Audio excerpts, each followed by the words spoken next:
This is the path Anya ran as often as she could growing up. 2.5 miles long. Sometimes I'd get there in like 20 to 30 minutes. To this Barnes & Noble to quench her endless curiosity. And every time kids came through her house to learn piano from her mom, she'd pepper them with questions. What do they do? What do they learn? What does this happen? How does this work? But she says she saved one question for her mom, Sandra Heiler. I was watching movies, there's couples and they're holding hands, they're making out, they're doing all these things. And I put together that that's what my mother was doing to me. And I simply asked her, do you like me?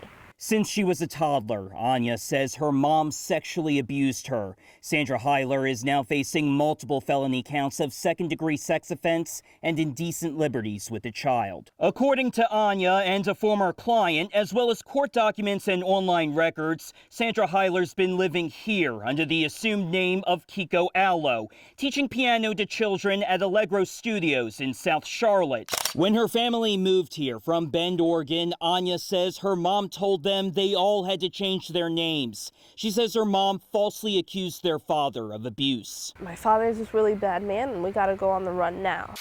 Oregon court records show he was arrested in 2003. All but 2 of the charges were ultimately dismissed.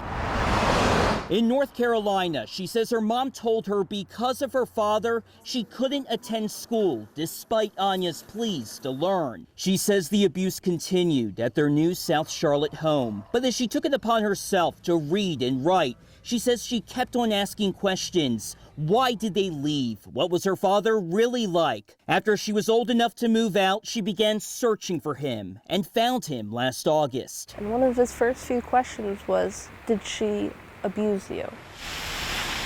Her next step, talking to CMPD detectives, who ultimately arrested her mom in January. She has her face attached to her real name, and it's documented and shouldn't be allowed to continue working with children. Heiler's home address on court documents is the same address as Allegro Studios. The website only lists the name of Randy Jones. State and county records show Jones owns both the house and the business. Jones is not facing any criminal charges. Anya wants her story shared to help others going through traumatic experiences. Do you feel that she conducted inappropriate behaviors with children? Most definitely. Including students that she taught? Yeah, I know I wouldn't be comfortable if I had my kids go through that experience. We went to Allegro Studios to talk to Heiler. Jones answered the door. We asked him if he was aware of the allegations against Heiler. I mean, I am aware of them at this point, but I personally believe that these are false. He said he would pass our contact information to Heiler's attorney. Is she still teaching kids? Anya is now also teaching piano. She says she learned on her own despite living with a piano teacher. It's that curiosity, which she says continues to motivate her every day. So a lot of people ask me, why am I not traumatized as much as the average person? And I'd say curiosity. We still have not yet heard back from Sandra Heiler nor her attorney. Again, Jones is not facing any criminal charges. We'll keep following this story as Anya believes there are more victims. Spring 2020 was supposed to be a new beginning for Melissa Holland's family. We found what we thought was going to be our forever home, and we moved here. To Gastonia, where Holland also found a new job as a home health aide for Contegra. 1 week in, she got a call from HR. Due to COVID, we're not going to be needing you anymore, so you're laid off. Go file for unemployment. She did and got approved in early April. Note the employer listed here, Gaston Family Health Services, which was Contegra's former name. I was worried about being able to bring in the money for my family. It made me feel better as soon as I found out that I was approved. But after receiving unemployment checks for months, she got this letter in July rejecting her claim. Take a look at that top right corner. Her employer was switched to her old job, the one she quit to take the new job in Gastonia. She doesn't know how that happened. In her original unemployment claim, she specifically states which job she was laid off from. Shortly after, the state sent her 2 more letters demanding she pay back the unemployment she already received, $8,900. Oh, I was furious. I was mad to the point that I started crying. She appealed the decision and made several calls trying to explain the state put the wrong employer on her forms. And I tried to tell them, and I tried to tell them, and they would not listen. Her appeal was rejected. Her family's plans for their dream home disappeared. Until we got involved. After we sent multiple messages, the State Division of Employment Security, or DES, agreed to review Holland's case.